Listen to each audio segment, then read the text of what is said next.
Aqui é iniciar compartilhamento. Compartilhamento, doutor Estel. Isso. Habilita o áudio. Não habilita o áudio. Tá. O microfone aqui, né? Pode falar, não. Pode falar, não.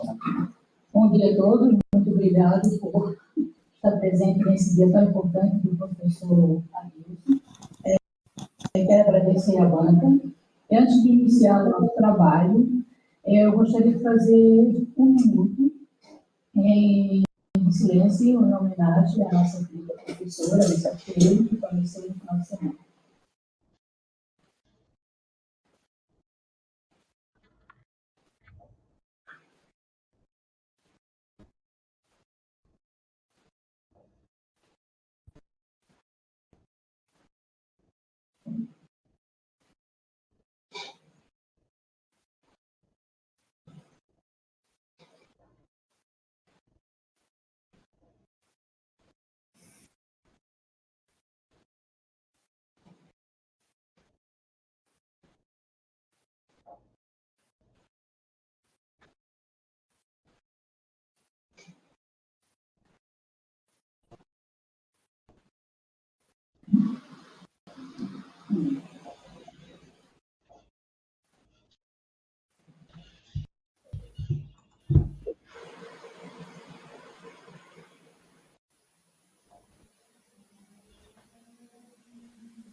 Então, iniciamos então nosso trabalho.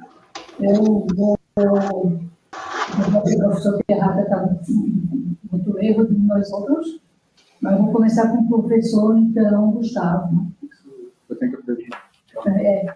Depois eu vou passar, agora eu vou passar a palavra para o professor Adilson. Bom, o Adilson tem 50 minutos, né? Pode ficar bem à vontade, tá? E nós estamos aqui, então, para depois vou passar a palavra para o professor. Pode começar. Bom dia a todas e todos. Queria agradecer especialmente à banca, a professora Bahia, que é a presidente desse canal, o professor José Augusto Guimarães, da Unesp, o professor Carlos Terrada Artigas, da Complutense de Madrid, e o professor Gustavo Henrique de Araújo Freire. Também gostaria de agradecer ao Tiago, que está nos assessorando aqui, o nosso chefe de expediente, e eu espero que corra tudo bem, né? Não só porque é uma banca de titulação para titular, mas gostaria que tudo saísse dentro dos conformes, que as minhas explicações sobre a minha trajetória acadêmica seja bastante clara em relação à apresentação que vou explanar.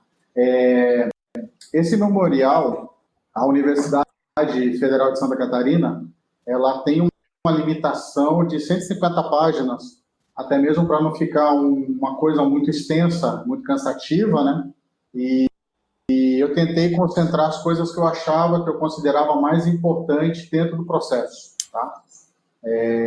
Porém, na minha fala, eu vou fazer uma transposição além do que eu apresentei para vocês dentro do memorial.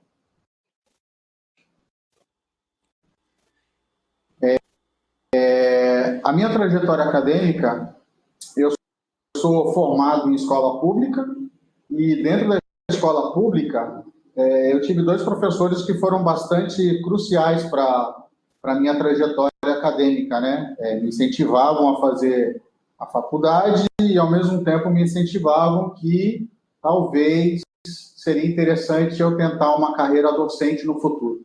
Foi uma professora de língua portuguesa, a professora Cristina, e um professor de filosofia. Na minha época ainda tinha filosofia no ensino médio, né? Que era o professor Jaime. E eles me encorajaram, a professora Cristina me encorajou a fazer direito e o professor Jaime me encorajou a fazer biblioteconomia. Olha que engraçado. porque era um dos prazeres dele, e ele gostaria de ter sido formado em biblioteconomia, mas acabou sendo filósofo, né? E ele sempre me dizia, olha, é uma profissão bastante árdua, mas também com bastante recompensas, né? E acha que seria legal se um dia você fosse prestar vestibular que pensasse nesse curso. Eu começo o curso de biblioteconomia em 97, em paralelo já começo a estagiar na Unicamp. Eu fiz o curso na PUC de Campinas, né, entre 97 e com 2 meses eu ingresso na Unicamp como estagiário do Instituto de Economia, onde aprendi bastante. Tive 2 chefes maravilhosos, Ademir Pietro Santo e a Maria Cláudia, que foram os meus responsáveis pelo meu estágio, e que depois que eu concluí a graduação, eles abriram portas em outras instituições para que eu fosse contratado. Em paralelo a isso, além da parte funcional, além da parte laboral, eu estive na Unicamp, na Estácio de Sá e no consulado francês, eu relacionei esse período também com o meu mestrado em Ciência da Informação também na PUC de Campinas. E posteriormente, em 2003, eu pleiteei o doutorado na Carlos III, no qual, na época, eles não tinham bolsas disponíveis, e eu só consegui começar na Carlos III doutorado a partir de outubro de 2004, quando eu consigo uma bolsa da Fundação Santander, que era um programa chamado Programa Albano. Chegando na Carlos III, com 2 meses, eu consigo uma bolsa da Fundação, que era 2 vezes o valor da bolsa do Grupo Santander. E aí eu consegui realizar com bastante tranquilidade o primeiro processo, que era o processo de investigação, que era estudos avançados em pesquisa, e no Brasil ele tem uma titulação muito parecida com um mestrado profissional. Nesse período eu qualifiquei o que seria a minha tese, e em 2007 eu concluí o meu doutorado. É interessante mencionar o doutorado, que na época que eu cursei na Carlos III, a gente tinha que trabalhar várias disciplinas. Então, eu tive em torno de umas 15 disciplinas na época, que foram bastante gratificantes e me abriram bastante horizontes de pesquisa, né? Para além da formação básica, eu tive 2 estágios pós-doutoral, um em cooperação com a Universidade de Montpellier 3, a Paul Valéry, e a Universidade de Marseille, onde estava o grupo IRIST, do qual eu tive a orientação, a tutoria de 2 professores, o professor Luc Conian e o professor Audílio Gonzalez Aguilar. E, mais recentemente, em 2023, eu fiz um estágio pós-doutoral, no qual eu tive com o Carlos Terrada em alguns momentos e o José Augusto em outro momento, quando era começo do verão. Na Carlos III eu fiz um pós-doutorado com o professor José Antônio Moreira Gonzalez, que também tinha sido o meu orientador do doutorado.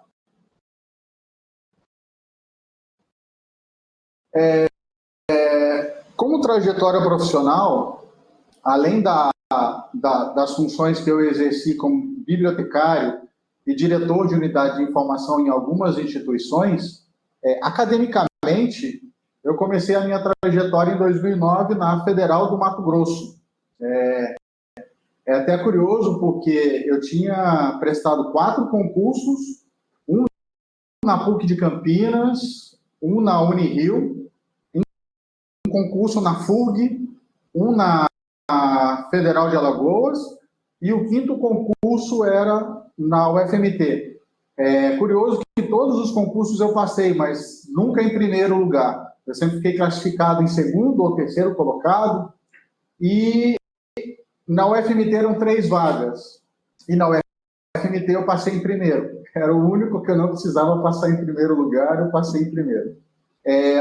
Mas foi bastante gratificante a experiência que eu tive, e dentro do contexto, a Isa Freire, ela fez parte de uma das minhas bancas, e a partir daquele momento a gente começou a ter contato, eu e a Isa, né?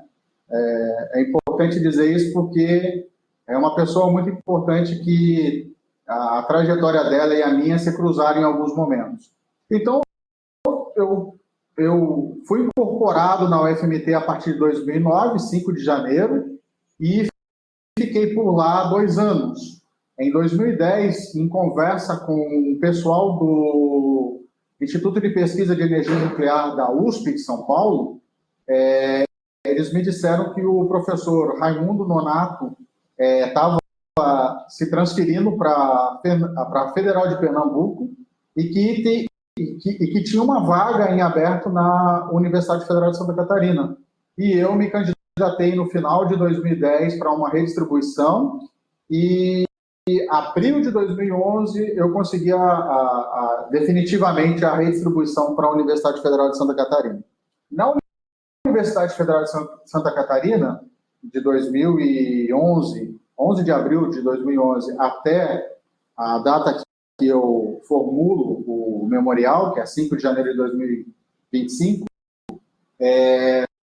eu passei por vários cargos importantes aqui dentro. Eu fui diretor de projetos da reitoria dentro da Pró-Reitoria de Pesquisa. Também fui editor da revista Extenso, que é a primeira revista de extensão de universidades.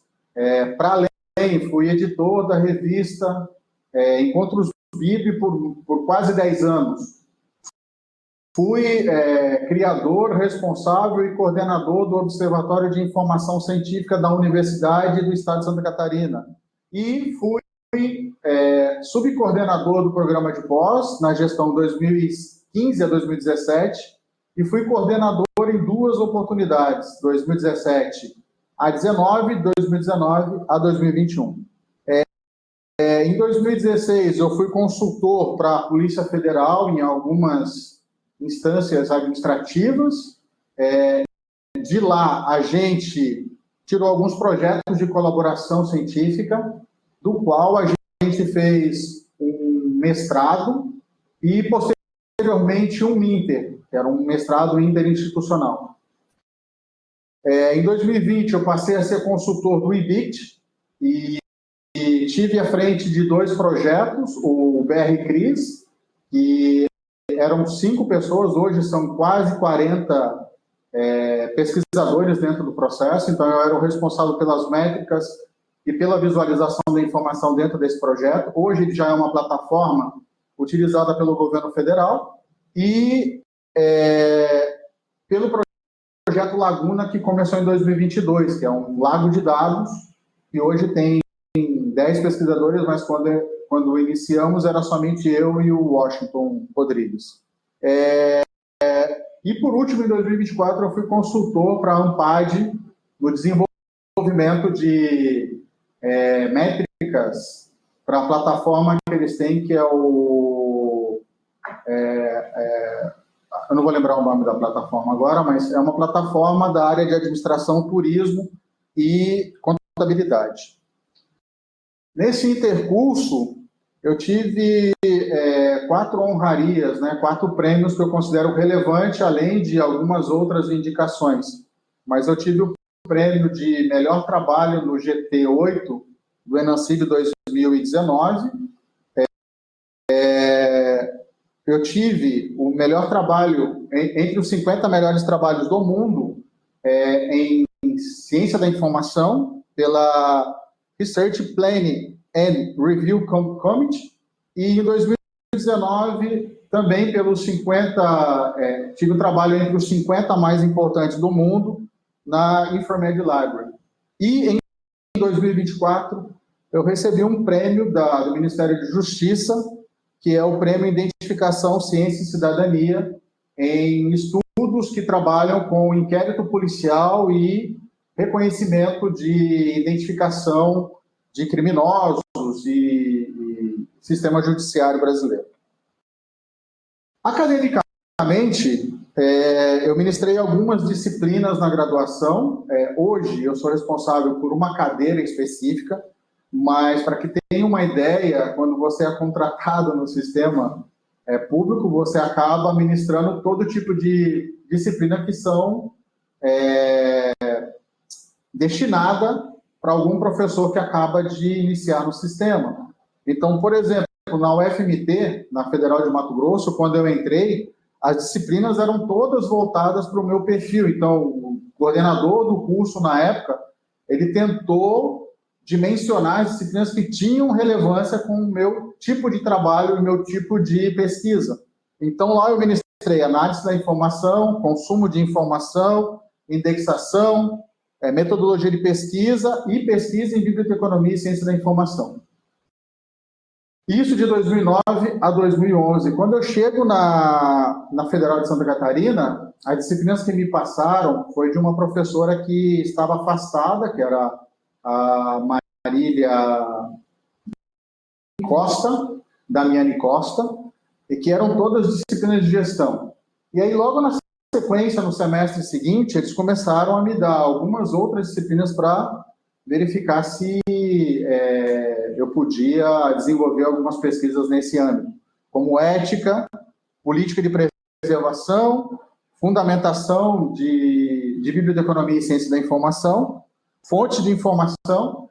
E aí, em 2014, eu crio duas disciplinas, uma de arquivometria e outra de bibliometria, que na época eram disciplinas optativas, e foi bastante gratificante ministrá-las, porque era o expoente de dois cursos que nós tínhamos no momento, a biblioteconomia e a arquivologia.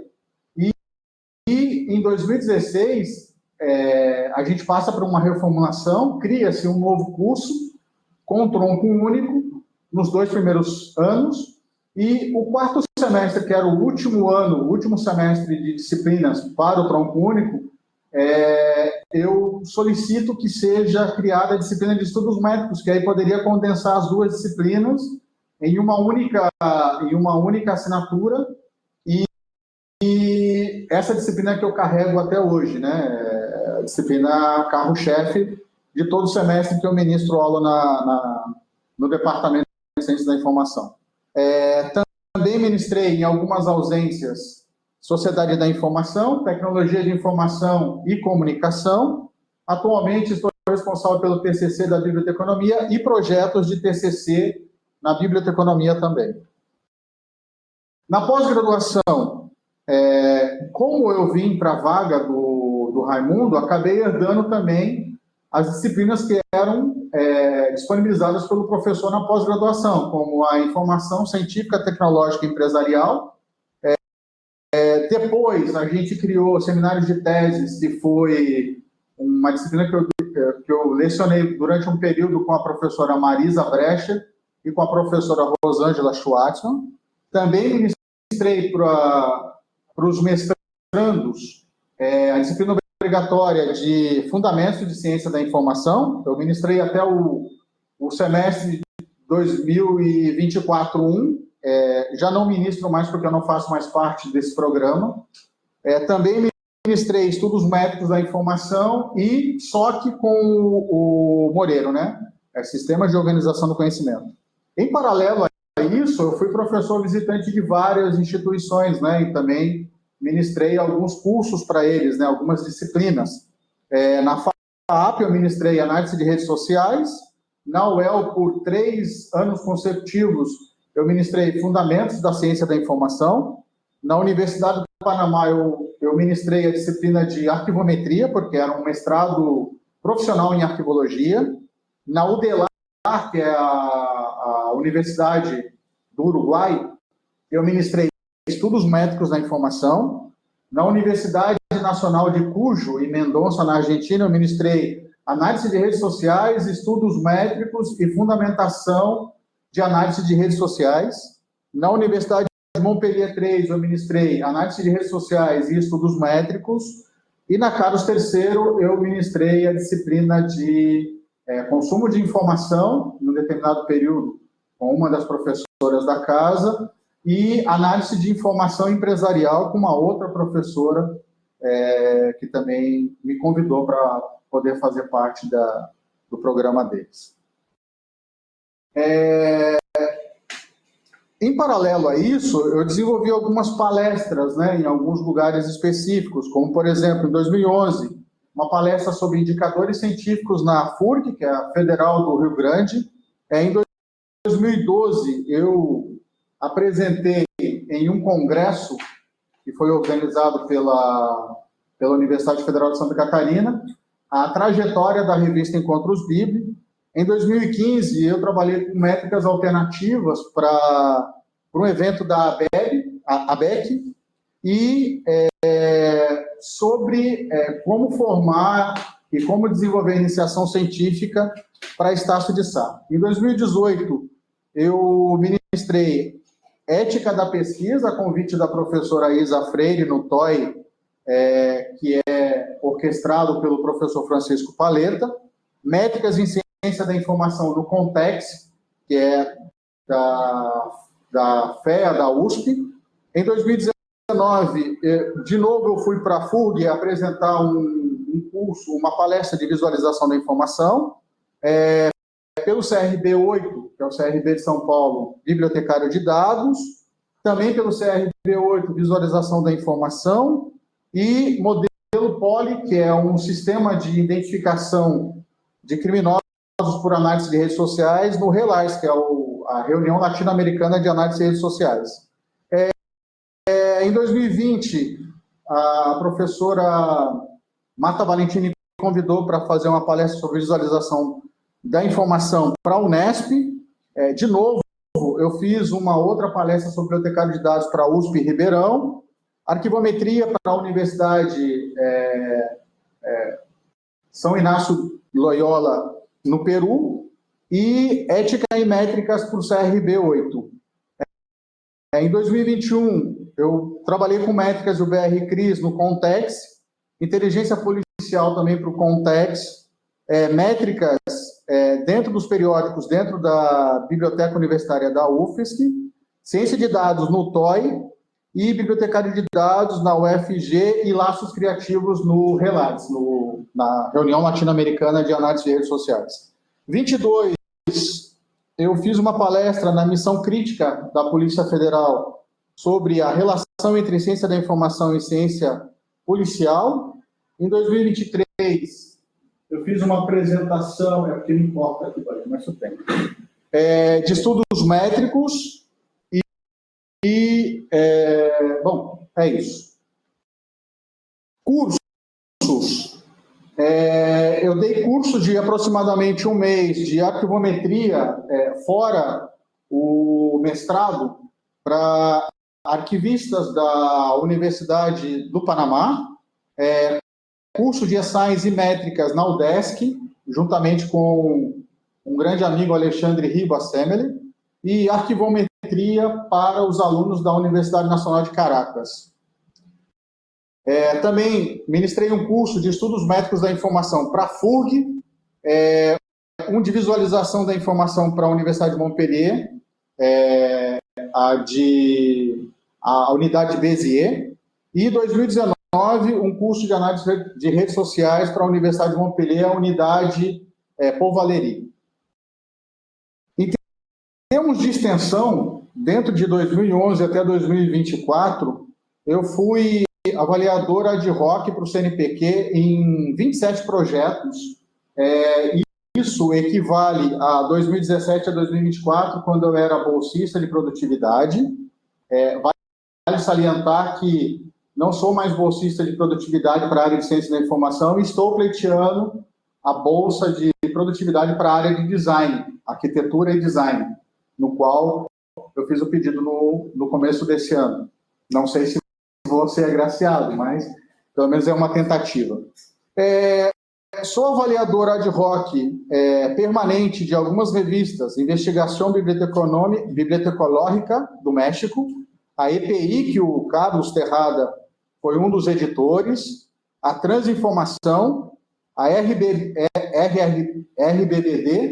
a revista da ACB, a Inside, a Bíblios em Questão, Encontros Bíblia, além de editor diagramador, revisor, também era avaliador, análise de investigação, revista digital de biblioteconomia e ciência da informação, a Biblius, a Monet, que é uma revista da European Alliance Innovation, a Informação em Sociedade, a revista brasileira da Academia de Ciência, a revista que eu sou editor atualmente, que é a IJSMC, a Link Revista e a Brazilian Journal of Information Science, que o José Augusto foi editor por algumas temporadas.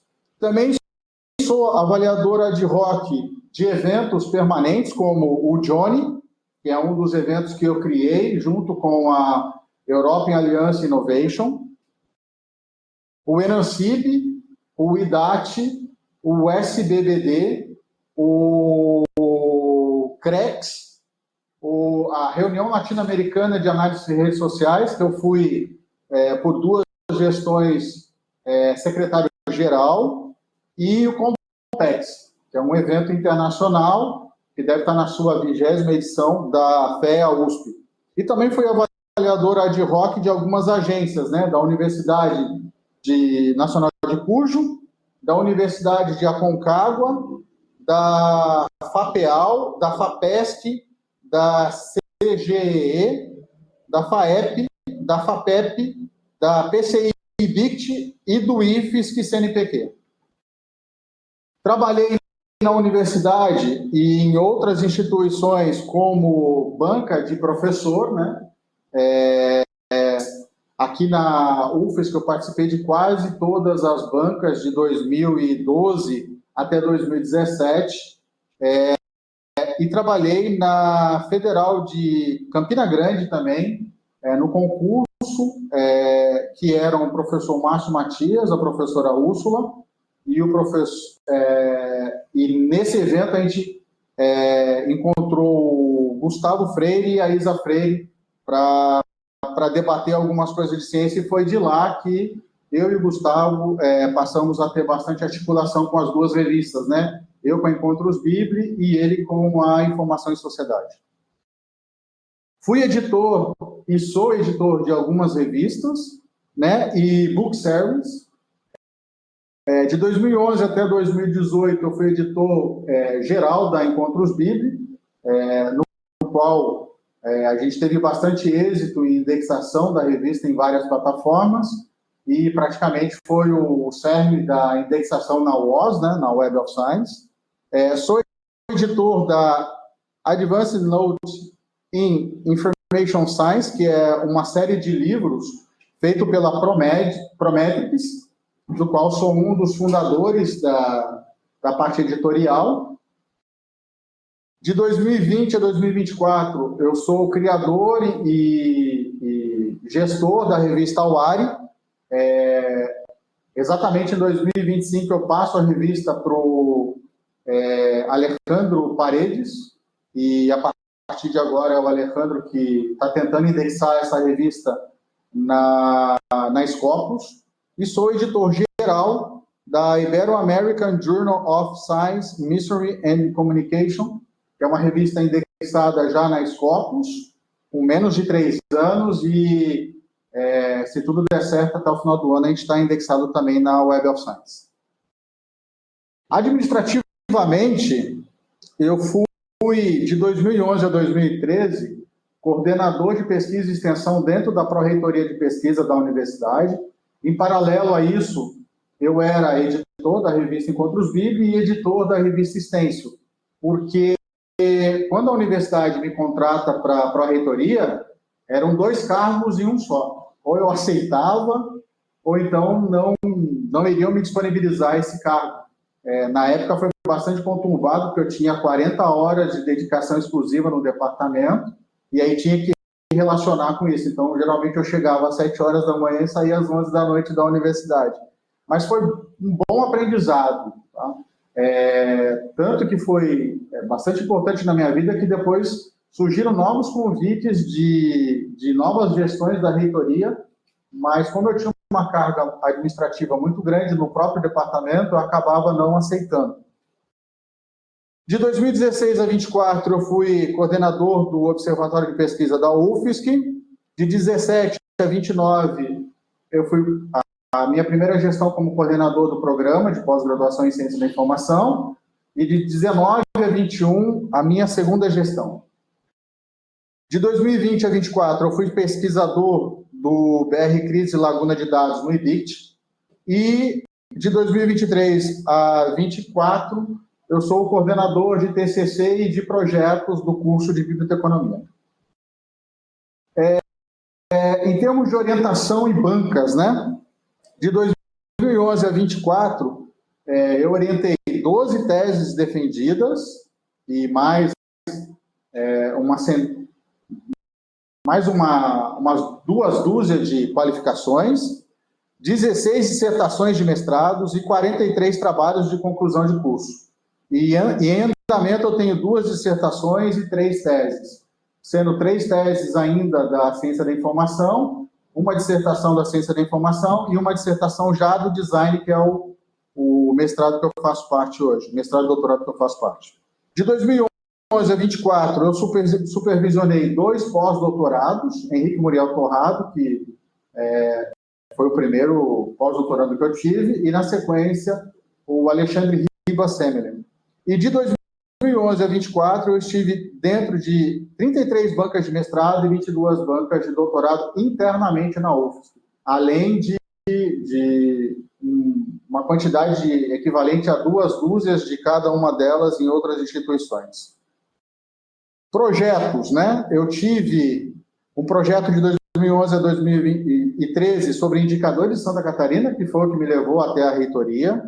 De 2013 a 2017, eu tive um projeto de fluxo de informação que foi premiado em Santa Catarina.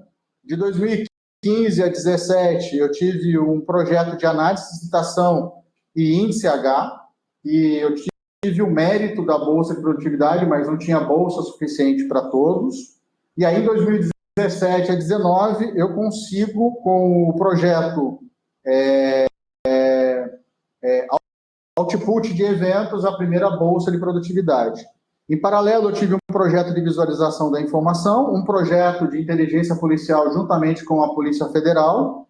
De 20 a 22, eu tive um projeto do BR Cris, que eu era um dos membros fundadores da proposta, e o primeiro MINTER do programa de pós-graduação firmado com a Polícia Federal. Em paralelo a isso, a gente também teve um DINTER com a Universidade de Montes Claros. De 21 a 24, eu tive um projeto de métricas em nível de artigo, que foi a minha segunda bolsa de produtividade. De 22 a 24, o projeto Laguna de Dados, e de 24 a 27, que eu registrei ano passado, é um projeto sobre sistema de recomendações para a área de ciência da informação. E eu sou líder de um dos grupos de pesquisa da área de estudos métricos e ciência de dados para biblioteconomia e geociência, do qual eu faço parte da liderança juntamente com o Alexandre Riba Semelen. Produtividade científica, eu tentei condensar a minha produtividade em 3 frentes, né? Claro que eu trabalhei com mais temáticas, mas as 3 frentes mais importantes são visualização de informação, estudos métricos da informação e bibliotecário de dados. Também trabalhei com gestão da informação, fontes de informação, mídias sociais, mas eu tentei condensar o grosso nessas 3 áreas. Então, dentro de estudos métricos, eu tive alguns artigos críticos que eu acho bastante importante, porque a gente utiliza os estudos métricos, às vezes, de forma errônea, né? Então, eu faço algumas críticas. Por exemplo, um dos artigos críticos que eu tenho é esse primeiro, endogenia acadêmica, né? Que é muito elevado dentro da área de ciência da informação, que foi publicado na Revista Interamericana de Bibliotecologia. Também trabalhei dentro de métricas com autocitação, né? E índice H, que foi um artigo que eu publiquei na Transinformação em 2023. Dentro de patentometria, que é uma dissidência dos estudos métricos para uma coisa que é pouco trabalhado, que é a patentometria, né? Eu fiz a construção de valores de patentes que também foi publicado dentro da Transinformação. Desenvolvi um programa, juntamente com o Fábio Lorenzo do Canto, para tratar os dados dentro do Google Acadêmico, que a gente publicou numa revista de tecnologia de informação, que é o Mobile Network and Application. Também é um outro artigo crítico sobre superprodução, autocitação e APC, que foi publicado na Salu Ciência e Tecnologia, em 2023. Um artigo que a gente publicou sobre as revistas latino-americanas e seu índice H dentro da Scientometrics. Alguns estudos sobre métricas e proposta para o Qualis, né? Para quem não sabe, a minha última proposta era o que o Qualis está propondo agora, não avaliar a revista, mas avaliar os artigos. Então, eu já venho trabalhando com isso há muito tempo, desde 2020. E a gente publicou um ensaio dele na Informação e Sociedade, um trabalho também dentro do análise de documentação, e um livro que eu publiquei sobre aplicação de estudos métricos, que é um livro acadêmico, né? Para a parte de bibliotecário de dados, que é o que eu estou concentrando a maior parte do meu tempo hoje, a gente publicou alguns estudos sobre aprendizado de algoritmos, né? Estratégia de identificação de especificidades dentro de repositórios de dados, as propostas de plataforma de dados, como o BR-CRIS, né? Biblioteconomia de dados, a biblioteconomia de dados dentro de um contexto específico para tratamento de informação, a parte de bibliotecário de dados, interação entre o humano e o computacional, trabalho sobre análise criminal a partir de biblioteconomia de dados, e Science, que é um dos fundamentos para a biblioteconomia de dados, e nesse meio tempo eu publiquei 2 livros, né? Eu publiquei um livro editado pela Amazon e um outro livro editado pela Springer. Dentro de visualização de informação, também eu tive um percurso bastante interessante, onde eu tentava relacionar análise de redes sociais e visualização de informação. Um dos trabalhos críticos que nós fizemos foi publicado dentro da análise de documentação, que é uma cadeia de hierarquia de pessoas dentro do meio acadêmico, com os pais científicos, filhos, netos, bisnetos, onde a gente faz um mapeamento de todos os pesquisadores brasileiros. A gente também fez algumas coisas sobre o Covid, né? E como era a interação de pessoas e de dados nesse período. Também a gente fez uma cartografia para a EPI, juntamente com o professor Aldílio, que é utilizado até hoje pela revista. Então, é um artigo que nós fizemos, que é uma cartografia, que você entra lá, coloca teu nome, ele faz todas as relações existentes que existe do teu nome dentro da revista. Também a gente fez alguma coisa relacionada à análise de redes sociais, especificamente a um caso específico, a Teologia da Libertação, que foi publicado numa revista bastante robusta, que é a Ibero-Americana de Madrid. E nesse meio tempo eu fiz 2 livros de visualização de informação, dados e conhecimento. Um em português e um em espanhol.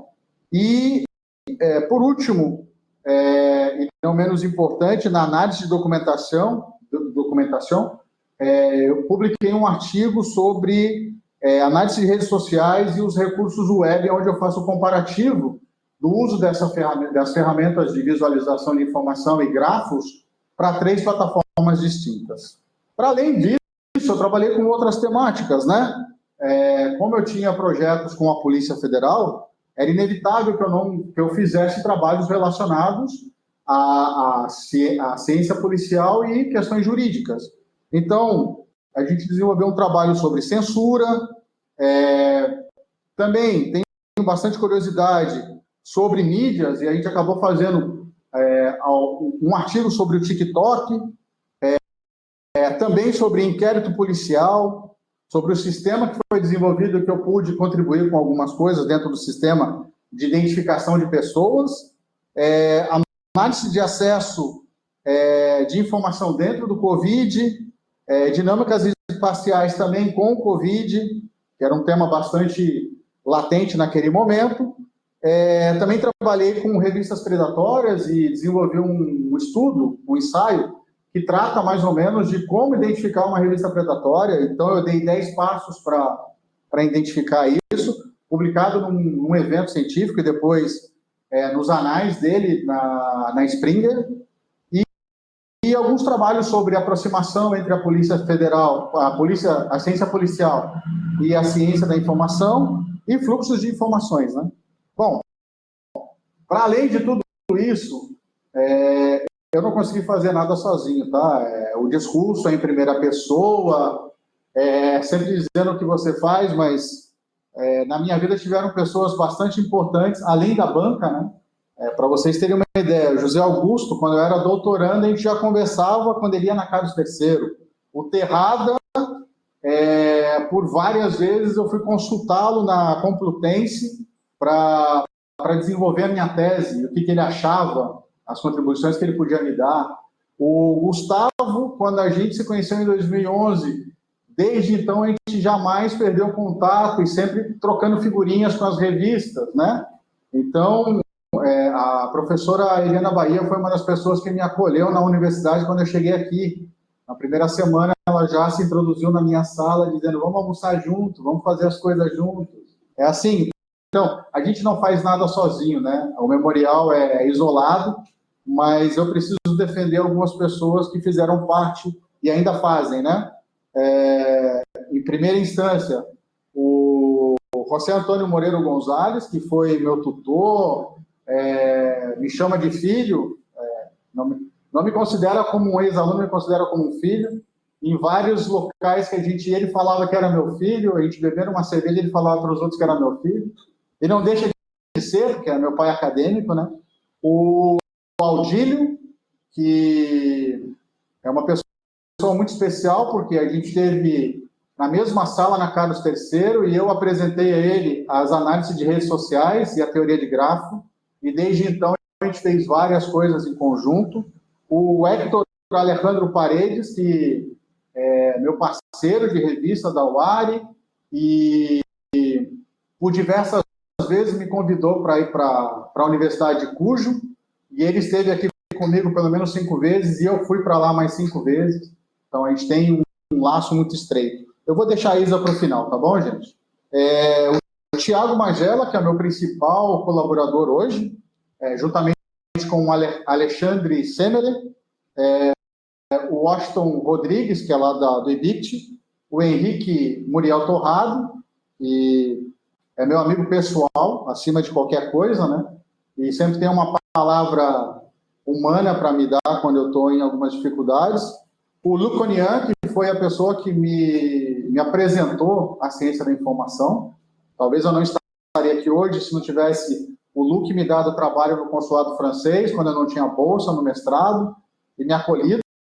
O Carlos Valente, que é o meu parceiro dentro da Prometrics, onde a gente edita 4 revistas e um livro, né, e uma série de livros. E aí pessoas que passaram de alguma forma como alunos ou como orientandos, né? O Júlio Monteiro, que é meu parceiro de laboratório no Leme Lab do Design, o Fábio Canto, que foi meu orientando e a gente tem vários trabalhos em conjuntos, o Camilo, que foi meu orientando também de doutorado, a Heloísa Costa, e o Rezá, que foi uma grata surpresa que eu tive na Carlos III, porque ele estava isolado, ninguém se relacionava com ele, e a gente fez uma boa parceria. Hoje nós temos 2 artigos e confeccionando novos trabalhos. E, por último, a Isa Freire, né? Eu não podia deixar de mencioná-la, e ela me introduziu no TOI, então todos os eventos do TOI que eu participei era o convite especial ou dela ou do Gustavo, não era nem o Paleta que me convidava, era ela. Há 15 dias atrás, conversando com o Gustavo, que a gente falou que ela não ia participar da banca, eu fiquei bastante triste, comentei com o Gustavo, ele falou assim, é que a Isa não sabe te dizer não, Adilson. E isso me tocou profundamente, tá? Realmente, tudo que eu pedia para a Isa, ela em 2 minutos resolvia, me respondia, me ajudava e é uma pessoa que eu guardo com muito carinho. Para vocês terem uma ideia, o primeiro concurso que eu prestei na minha vida, a banca era o Marcondes, a Isa Freire e a do Ibit, que faleceu também agora. Faleceu ano passado. A Lena Vânia. E depois do concurso, a Isa me chamou de canto e falou assim, olha, não fica triste, você ficou em terceiro nesse concurso, você foi classificado. E isso pode ser utilizado para novos concursos, que eles vão saber que você foi aprovado. E me disse, olha, tem vários concursos esse ano pipocando, e me deu sinalização de pelo menos 3 dos concursos. 2 deles eu me apresentei. Infelizmente eu não passei. No quinto que eu fui passar. Mas é isso, tá bom? Gente, desculpa ter estendido, eu sei que a gente já começou com um pouco de atraso, e é isso a minha trajetória. Eu espero que seja o suficiente para a titulação que eu estou almejando. Desde já, muito obrigado e fico à disposição de vocês para qualquer questionamento. Adilson. Muito, eu vou passar a palavra, então, eu vou te ligar aqui. Isso. Eu vou passar, então, a palavra para o professor Gustavo, por gentileza. Bom dia a todos e todas. Vocês me ouvem? Perfeitamente. Perfeitamente. Muito obrigado. Eu fui tentar acionar a câmera, mas não deu certo. Eu acho que vamos ser só por voz, tá bom? Acho que é melhor. Quero agradecer, professor Adilson, o convite, saudar os meus colegas de banca, saudar todos que nos assistem e dizer o quanto estou feliz, né, em participar desta banca, em participar deste momento tão importante na carreira e na vida do professor Adilson.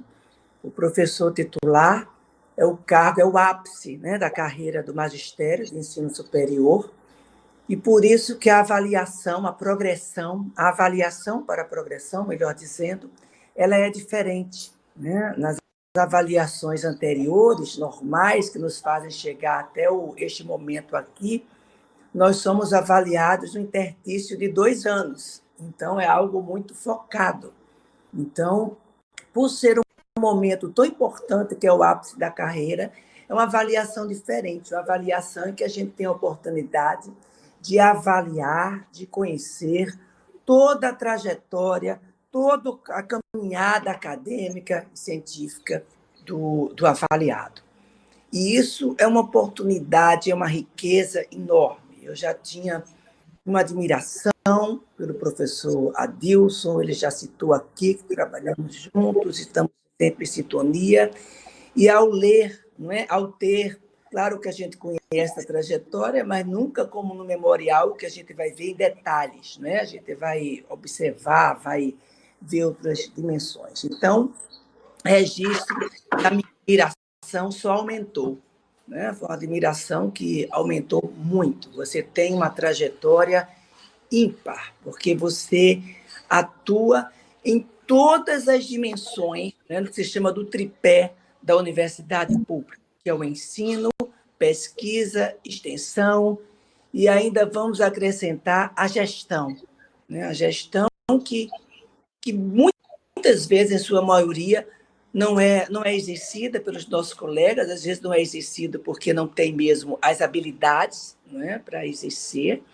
mas às vezes porque também, e isso é que é o negativo, observa as atividades de gestão como algo inferior à academia. e isso não é verdade, é uma das nossas atribuições que a gente tem que ter, está aqui, é um dos quesitos para se avaliar, e você transita por todas essas dimensões, Adilson, com muita maestria, com muita qualidade. Inclusive, é muito boa a sua apresentação, registro aqui, porque você traz informações, detalhes que no impresso não tinha condições, né? Por até uma questão de páginas e disso, e a gente fica ainda conhecendo mais ainda. Então, muito prazer, muita alegria ler o seu memorial. Vou destacar alguns pontos aqui para chegar até, não em arguição, eu não tenho arguição, mas eu tenho uns 2 pontos principais para você, para falar, não é? Para dar a oportunidade de você falar mais. Afinal, somos todos acadêmicos, a curiosidade nos move, não é verdade?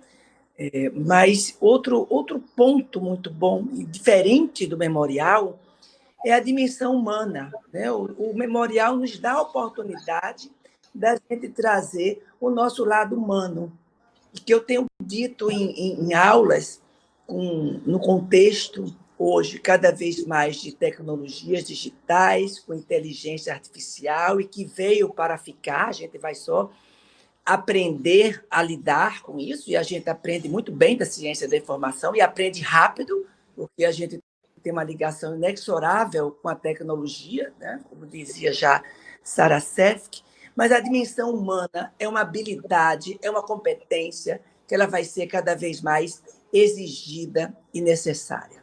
Então, você nos traz essa dimensão humana ao apresentar seu memorial, quando você nos mostra essa rede, né? Essa rede de atores que trabalham com você, que trabalharam, mas você nos traz de uma maneira afetiva, não é? Com o Moreiro, um pai, não é? Coisa bonita de se ouvir, de se colocar, isso é muito bonito.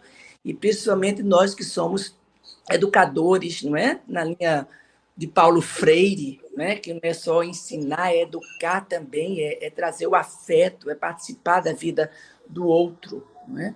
Então, nas dimensões que a gente segue aqui da avaliação, já falei da apresentação, do memorial e como um todo, no ensino você tem uma trajetória excelente, inclusive você cita no memorial escrito que você chegou a propor e implementou novas disciplinas, né? Isso é um ponto que eu destaquei, a parte que escrevi, não é, da avaliação, porque propôs novas disciplinas que estavam, talvez, com certeza, mais de acordo com as necessidades, não é? Da sociedade atual, e isso é muito importante, a gente sabe como dá trabalho, né? Mudar e propor coisas, né? Você traz a mudança na sua história, né? Não tem medo de mudar, de colocar isso. Né? Bom, neste ensino na graduação, ensino na pós-graduação, uma orientação expressiva, né, de alunos de mestrado e de doutorado, ou seja, uma participação importantíssima no que o CNPq chama de recursos de alta qualidade, né, na formação de recursos de alta qualidade. Então, excelente. Na pesquisa, desde o doutorado, não é? Isso é algo a ser destacado também na nossa área. Dificilmente a gente tem um doutorado completo no exterior, geralmente é a bolsa sanduíche, é o período sanduíche de um ano. Você fez todo o doutorado na universidade de ponta, né? Na nossa área e em outras áreas também, que é a Carlos III, então você fez toda o seu doutorado lá.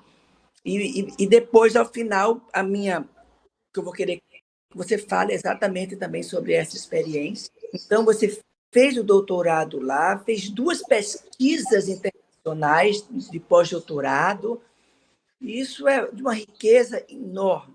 E na parte da gestão, você transitou por vários cargos, por várias oportunidades. Eu vou chamar a atenção, quando a gente recebe o formulário, a gente vai seguindo mais ou menos o roteiro, e tem o roteiro da administração, e eu coloquei na administração não só a questão dos cargos de gestão que você teve enquanto coordenador do programa de pós-graduação, excelente, que eu sempre admirei muito, né? Já estive como convidado em banca, sempre achei admirável o programa de pós-graduação em Ciência da Informação de Santa Catarina, mas coloquei também nessa categoria, vamos dizer assim, a questão dos periódicos, das editorias. Né? Você é editor de periódicos internacionais, foi do periódico nacional Encontros Bíblicos. Por que coloquei nessa? Porque às vezes a gente não consegue, os bibliotecários sabem melhor do que eu, não sou bibliotecário, colocar nas categorias específicas. Né? Eu acho que editoria, ser editor, é transversal, passa por todas aquelas categorias. Mas coloco na gestão para ressaltar o caráter do gestor de um editor. Eu tenho falado isso aqui, o nosso curso na Universidade Federal do Rio de Janeiro é Biblioteconomia e Gestão, né, de Unidades de Informação, e às vezes, quando eu dou a disciplina de Comunicação Científica, eu coloco que os bibliotecários já atuam nas revistas, atuam há muito tempo, sempre atuaram, mas sempre como normalizador, mas agora cada vez mais como um gestor. Porque quando a gente é editor de uma revista, a gente está administrando os fluxos informacionais, administrando os recursos humanos, né, que são os autores, pareceristas, os técnicos que trabalham, e você tem uma participação enorme nisso. Inclusive, registro aqui que eu não tenho dúvidas, eu acredito que a qualidade que a revista do programa de pós-graduação Encontros Bíblicos tem hoje começa com você, né? Vem daí, você sempre foi muito tempo editor e sempre muito precisão e com muita qualidade, né? No caminhar da revista, e a gente sabe que é difícil. É difícil, primeiro, ser o editor, que muita gente não quer, e segundo, caminhar com a revista, colocar para frente. Então, você realmente tem uma trajetória ímpar, e eu fiquei muito feliz em poder acompanhar isso, ver isso de uma maneira mais detalhada. Os dois pontos, né, que eu gostaria que você falasse, para a gente mesmo ter mais, um está no memorial ainda escrito, não foi na apresentação, na parte escrita, que você disse que a primeira semente de você pensar em ensinar foi quando você entra no curso de biblioteconomia e sente a dificuldade de alguns professores em explicar. Né? Isso é talvez uma dificuldade sempre, porque talvez a gente tenha hoje um único curso, né, em licenciatura, mas eu não acho que esse é o caminho. Mas os bibliotecários entram no curso, mas não é licenciatura, então vão aprendendo ali. Então, queria que você falasse sobre isso, esse primeiro momento. Depois, no doutorado, você vai dizer que é quando você teve certeza mesmo da docência e da pesquisa. Mas, se você ainda sente essa dificuldade dos professores, não mais você como aluno, lógico, mas você como gestor, como colegas, não é? O que mudou nisto?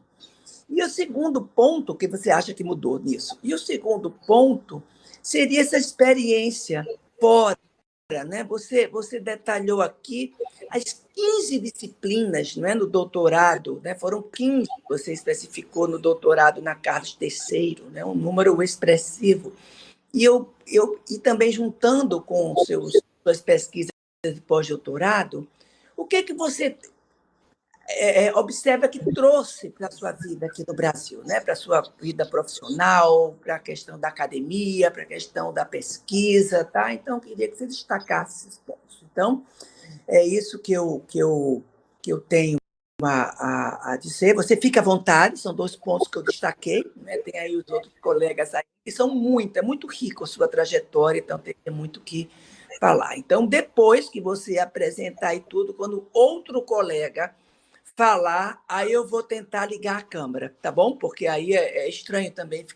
Eu tentei ligar agora e deu problema, como era a minha hora de falar, eu não quis, digamos, dar chance ao azar, né? De dar um problema e sair do ar, e eu ficava justamente na hora de falar. Mas depois eu acho estranho, e eu peço desculpa mais uma vez, eu estou falando, vocês não estão me vendo. Mas quando terminar a parte de Adilson, de falar de vocês, começar de vocês, eu vou tentar ligar a câmera. Muito obrigado. Obrigado, Gustavo. Bom, Gustavo, eu agradeço e vou passar a palavra, então, para o professor Adilson. Não tem problema, não tem problema. Bom, Gustavo, os dois pontos que você mencionou, o primeiro deles era a PUC de Campinas, né, que eu fiz a formação, e boa parte dos professores eles tinham um mestrado, eram profissionais de alguma instituição e à noite iam dar aula na PUC de Campinas. Muitos deles tinham vasto conhecimento sobre o que trabalhava. Por exemplo, eu tive uma professora Mariângela de catalogação que ela era uma das mais especializadas no Brasil no tema.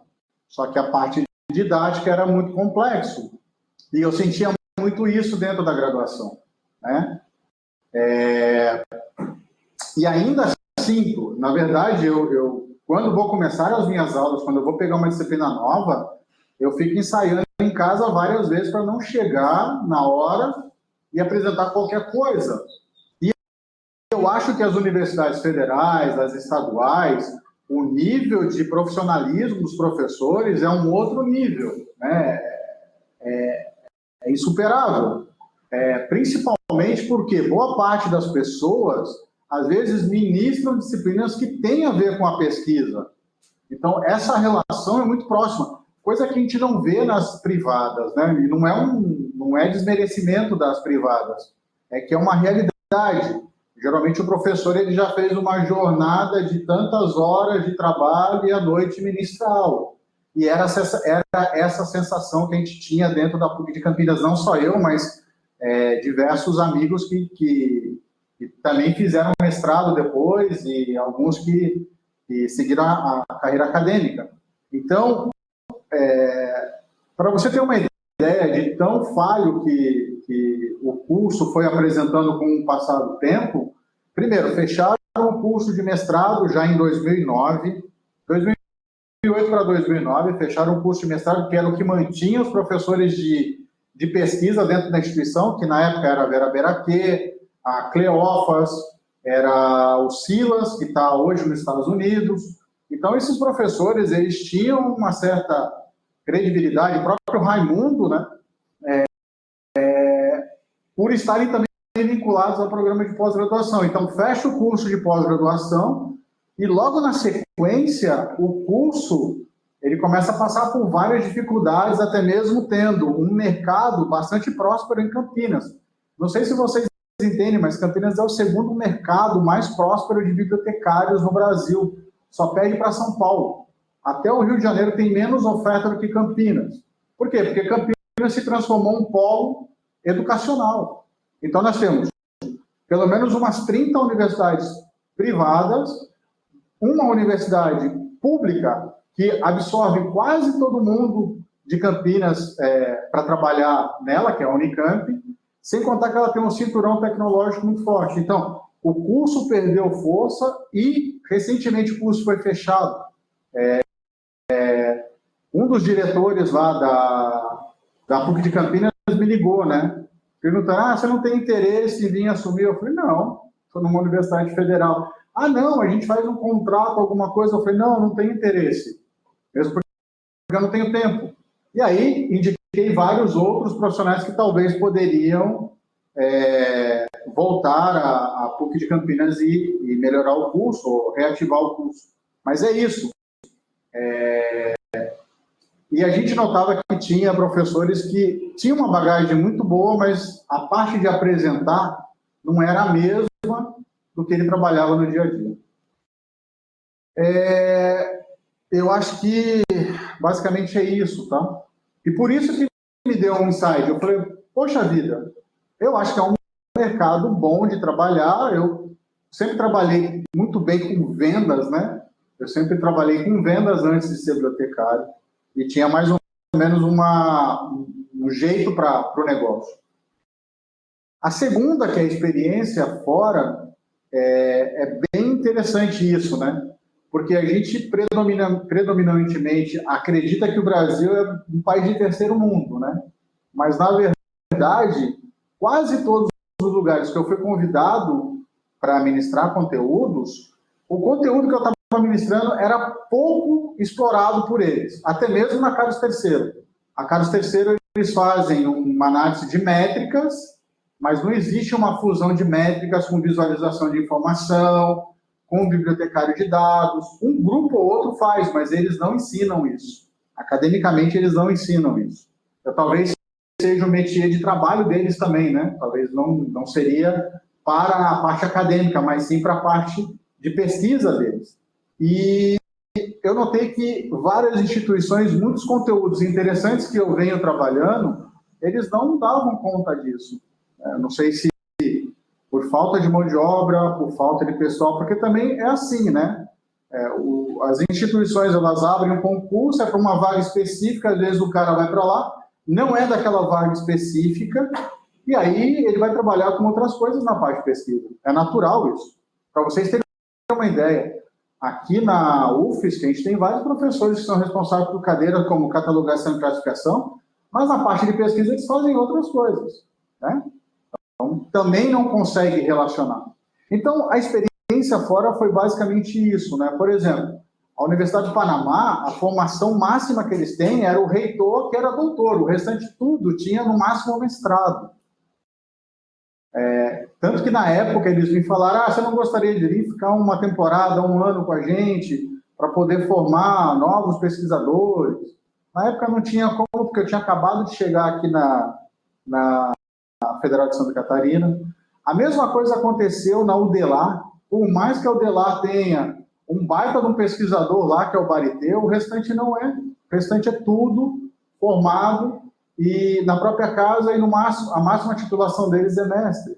Então, a gente vê que alguns locais ainda tem uma certa carência. Por exemplo, a Montpellier, a Universidade de Montpellier, o departamento inteiro era formado por 6 professores. Imagina 6 professores dando um curso inteiro de graduação de documentação e um mestrado em documentação. É praticamente impossível, eles só viviam em sala de aula. Né? E, às vezes, em sala de aula de conteúdos que nem eram habituais deles. Era para suprir a necessidade do currículo que eles tinham que cumprir. Então, basicamente, os dois questionamentos são esses. E dentro da minha instância, na Carlos III, quando eu fui para lá, para o mestrado, para o doutorado, eu já tinha em mente, Gustavo, que eu não queria fazer na USP o doutorado. Não porque eu não gostava da USP, é porque eu queria fazer algo fora, eu queria ter uma vivência fora. Mesmo que isso tivesse que acabar com todas as minhas economias. E foi o que aconteceu no meu primeiro ano, né? Eu fui com uma bolsa, que era uma bolsa de 600 euros. Não dava nem para pagar aluguel. E eu tinha um fundo meu, e esse fundo eu fui utilizando, até que eu consegui uma bolsa da Fundação Carlos III, que eram 12 candidatos, em 12 vagas em toda a universidade, para mais de 100 candidatos. Na época, eu fiquei primeiro colocado nas ciências sociais aplicadas e humanas, né? E aí eles foram obrigados a me dar a bolsa. Na minha frente estavam 11 engenheiros, para você ter uma ideia como que era a distribuição de bolsas da universidade. E aí foi quando eu tive uma certa tranquilidade. Uma coisa interessante de parte educacional também foi na Carlos III, em que pessoas que eu gostava muito não eram a didática melhor do mundo, mas professores que tinham uma didática regular, não se alterava. Enquanto que na PUC de Campinas eu vi uma mudança brutal de uma semana para outra de professores. Então isso também me chamou bastante atenção lá fora. No período de doutorado eu tive uma experiência em Béziers que foi muito interessante. Eu fui dar um curso de análise de redes sociais para a Universidade de Montpellier, a Montpellier 1, e eles me elogiaram muito. E aí eu falei, olha, eu acho que é esse o caminho mesmo. Então, quando eu voltar, eu acho que eu não vou me aventurar em alguma empresa, como Petrobras, como algum órgão público federal, eu vou tentar mesmo a carreira docente. Bom, Gustavo, é isso, eu acho que consegui te responder. Se não, só me comentar que eu faço novos comentários. Não, muito obrigado, Adilson. Perfeito, obrigada. Bom, então, eu vou passar a palavra para o professor Carlos Ferrada. Prazer em revê-lo, professor. Seja bem-vindo à nossa universidade e seus argumentos e sua colaboração. Muchísimas gracias, doctora Bahía. La verdad que para mí, como mi colega que me ha antecedido, hoy es un día pues de mucha alegría, ¿no? Mucha alegría por estar presente en un acto tan importante de un colega tan querido, y más cuando es un esfuerzo que ha realizado durante muchísimos años y que hoy nos ha presentado pues todos sus resultados, ¿no? Y es verdad, como también ya ha comentado también, pues una cierta admiración, ¿por qué no? ¿No? O sea, porque creo que efectivamente, ¿no? Es un currículum muy equilibrado, ¿no? O sea, una docencia de más de 15 años, una proyección científica investigadora, la verdad que muy encomiable, ¿no? Y luego pues una gestión universitaria que desde luego resulta pues también de su implicación con la universidad misma, ¿no? En realidad, claro, son tres aspectos muy completos, ¿no? Y quizás de destacar alguno, pues sería el de la investigación, ¿no? Porque creo que su producción científica, además de ser muy elevada, ha sido en revistas, pues evidente muy importantes, ¿no? Y con temáticas además pues muy novedosas y además muy ligadas a su docencia, lo cual es muy importante, ¿no? Yo miré también un poco lo que es su perfil en la Web of Science y pues tiene 73 publicaciones, ¿no? O sea, todos sabemos la dificultad de publicar en revistas de alto impacto, como las que figuran en la Web of Science, y esto da muestras, como antes decía, pues desde su perfil tan mayúscula, ¿no? El 32% de estas publicaciones él firma además como primer autor, y además tienen pues 914 citas, ¿no? De estas publicaciones, lo cual, de las cuales 903 no son autocitas, le da un índice H de 9, ¿no? Entonces, pues bueno, ya son unos datos, por así decir, pues muy meritorios, ¿no? Porque como él ha señalado, en realidad en el currículum él ha realizado una selección de sus méritos, no nos presenta todos los méritos, ¿no? Lo cual es todavía pues más digno de admiración, ¿no? La docencia, pues como ya he comentado, son 15 años, desde el año 2009, y además tanto en disciplinas como en grado, en posgrado, y en disciplinas además muy necesarias, ¿no? Y muy novedosas, ¿no? Por así decir, y un poco pues que darían pie pues a todo lo que es la figura, pues un poco pues más del profesional de la información, que ahora mismo pues tantos de alguna manera pues se necesita, ¿no? En cuanto por las actividades de extensión, pues yo también que he sido editor de una revista, el profesional de la información, sé lo que es este esfuerzo, y con lo cual pues evidentemente es muy meritorio que él haya trabajado en nada más y nada menos pues que 4 revistas, ¿no? 4 revistas además pues muy conocidas y muy situadas, ¿no?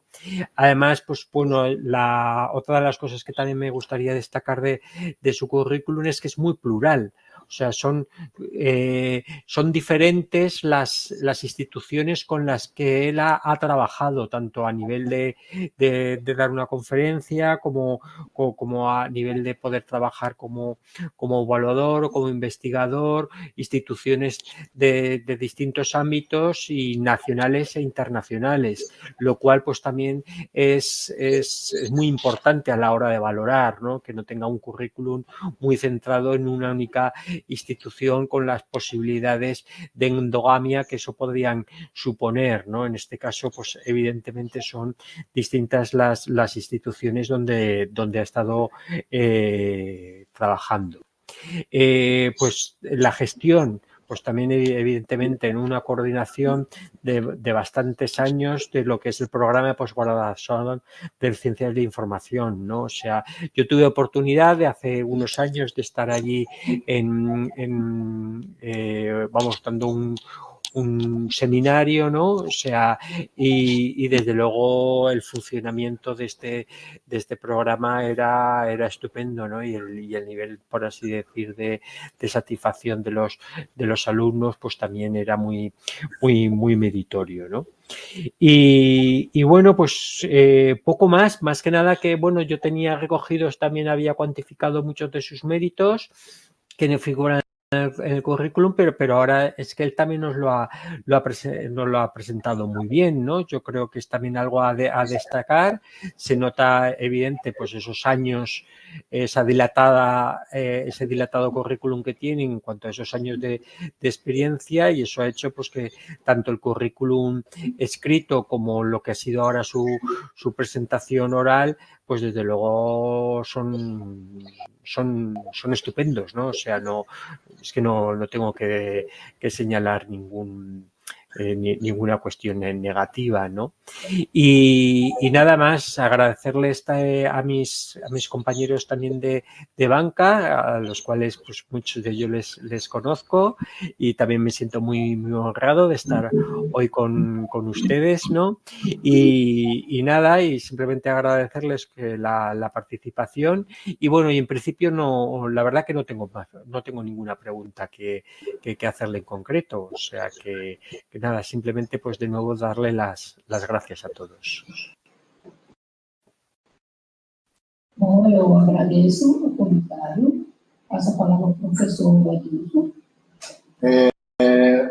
Se me permite, eu vou falar em espanhol para o Carlos, tá? Carlos, muchas gracias por todo, por el tiempo que ha desprendido con este memorial. La verdad que me ha costado mucho hacer todo, no fue fácil, y no sabía de la valoración que tendría dentro de WOS, dentro de Web of Science.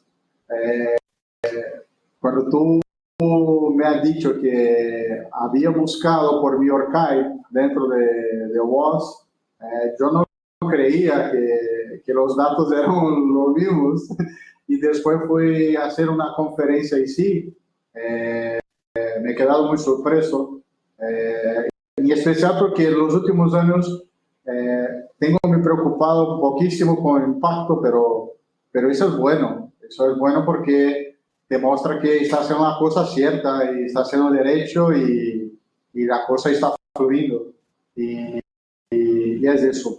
En relación a nuestra instancia en España, solo tengo que agradecerte a todo los momentos que hemos pasado, la comida, la bebida, la recepción en tu casa, siempre muy cariñoso conmigo, muy fraterno conmigo, y muchísimas gracias por hacer parte de ese tribunal y la palabra que ha repartido sobre mi trabajo.